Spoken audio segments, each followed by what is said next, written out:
Assalamualaikum warahmatullahi wabarakatuh. Nama saya Mauna Priyansa. Saya pemateri pertama yang akan menjelaskan Ma'rifah al-Ma'ad, pengetahuan tentang hari akhir. Pengertian hari akhir yang dimaksud dengan hari akhir adalah kehidupan yang kekal sesudah kehidupan di dunia yang fana ini berakhir, mulai dari kehancuran alam semesta dan seluruh isinya, serta berakhirnya seluruh kehidupan atau kiamat. Kebangkitan manusia di alam kubur atau ba'ats dikumpulkannya seluruh umat manusia di padang mahsyar atau has, perhitungan seluruh amal perbuatan manusia di dunia atau hisab, penimbangan amal tersebut untuk mengetahui perbandingan amal baik dan amal buruk atau was, sampai kepada pembalasan dengan surga dan neraka atau jaza. Inilah kemudian dikenal dengan kiamat besar atau kiamatul kubra. Iman kepada koda dan kodar. Pengertian iman kepada koda dan kodar. Iman kepada koda dan kodar berarti percaya dan yakin sepenuh hati bahwa Allah Subhanahu wa taala mempunyai kehendak, ketetapan, keputusan atas semua makhluknya, termasuk segala sesuatu yang meliputi semua kejadian yang menimpa makhluk. Kejadian itu bisa berupa hal baik atau buruk, hidup atau mati, kemunculan atau kemusnahan, semua menjadi bukti dari kebesaran Allah Subhanahu wa taala. Segala sesuatu yang telah ditetapkan Allah. Qada berarti hukum. Qada berarti hukum atau keputusan. Quran surah An-Nisa ayat 65. Dua, mewujudkan atau menjadikan. Quran surah Fusilat ayat 12. Kehendak. Quran surah Al-Imran ayat 47. Perintah. Quran surah Al-Isra ayat 23. Qadar berarti mengatur atau menentukan sesuatu menurut batas-batasnya. Quran surah Fusilat ayat 10. Ukuran. Quran surah Ar-Ra'd ayat 17. Kekuasaan atau kemampuan. Quran surah Al-Baqarah ayat 236. Ketentuan atau kepastian. Quran surah Al-Mursalat ayat 23. Perwujudan kehendak Allah Subhanahu wa taala terhadap semua makhluknya dalam bentuk batas-batasan. Quran surah Al-Qamar ayat 49. Ciri-ciri orang yang beriman kepada qada dan qadar. Seorang muslim yakin kepada ketentuan Allah Subhanahu wa taala pasti akan mempunyai tingkat ketaatan yang tinggi. Ciri-ciri orang yang beriman kepada qada dan qadar adalah: 1. Selalu sadar dan menerima kenyataan. 2. Senantiasa bersabar. 3. Rajin dalam berusaha dan tidak mudah menyerah. 4. Bersikap optimis bukan pesimis. 5. Senantiasa bersikap tawakal. 6. Menaati perintah Allah Subhanahu wa taala dan menjauhi larangannya. 7. Bertawakal kepada Allah Subhanahu wa taala. 8. Mengisi kehidupan dengan hal positif untuk mencapai kebahagiaan di akhirat kelak. Terima kasih. Selanjutnya, hikmah dan fungsi iman kepada qada dan qadar. Hikmah iman kepada qada dan qadar. Pertama, melatih diri untuk lebih bersyukur kepada Allah Subhanahu wa taala.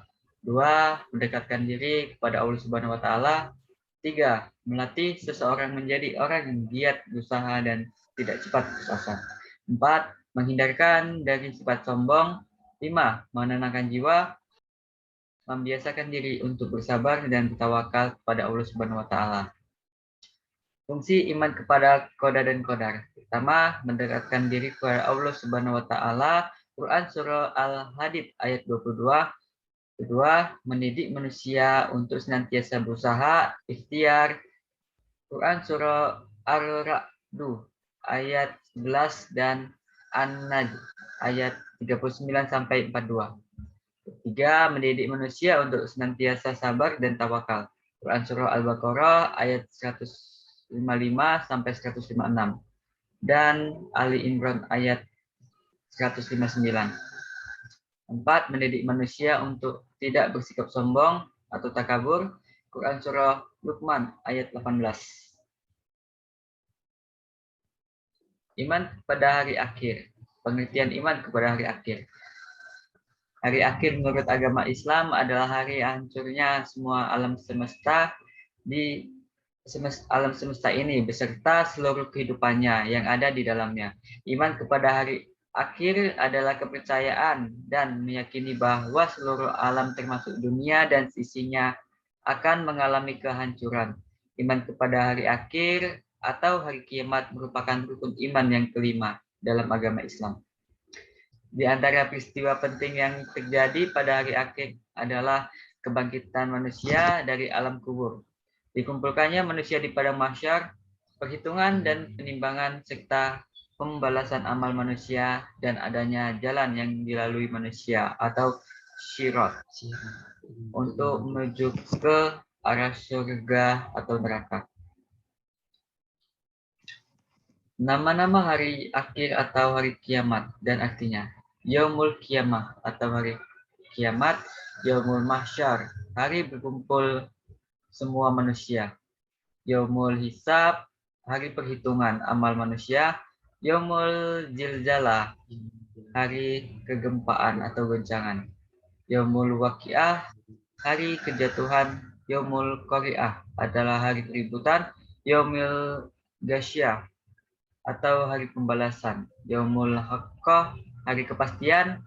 Yaumul Tammah, hari bencana agung. Yaumul Jaza, hari pembalasan. Yaumul Wa'id, hari ancaman. Yaumul Mizan, hari pertimbangan.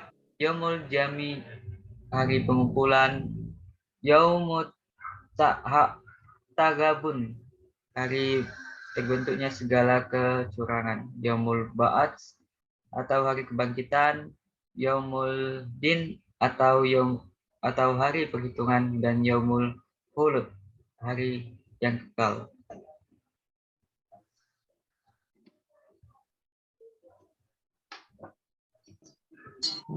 Selanjutnya, dua macam kiamat. Satu, kiamat sugra atau kiamat kecil, yaitu terjadinya kematian yang menimpa sebagian umat manusia. Misalnya matinya seorang karena sakit atau kecelakaan, musibah, tsunami, banjir, tanah longsor, dan sebagainya. Dua, kiamat kubro atau kiamat besar, yaitu terjadinya kematian dan kehancuran yang menimpa seluruh alam dan semesta. Dunia porak-poranda, rusak dan hancur, kehidupan manusia akan berganti dengan alam yang baru, yakni alam akhirat. Tanda-tanda hari kiamat. Satu, keluarnya atau dukho atau kabut. Dua, munculnya dajjal. Tiga, munculnya dabbah. Empat, matahari terbit dari barat. Lima, keluarnya Ya'juj dan Ma'juj. Enam, turunnya Nabi Isa. Tujuh, adanya 3 gerhana di timur. 8, munculnya api di Yaman. Hikmah beriman kepada hari akhir. Dengan demikian kepada hari akhir, maka manusia akan mendapat hikmahnya, di antaranya: satu, menyadari semua makhluk akan rusak dan akan ada kehidupan yang abadi di akhirat. Dua, menyadari bahwa seluruh kehidupan manusia, baik ataupun buruk, akan menerima balasan dari Allah Subhanahu wa taala. Tiga, meningkatkan sikap disiplin dan dalam beribadah kepadanya dan menjauhi segala larangannya.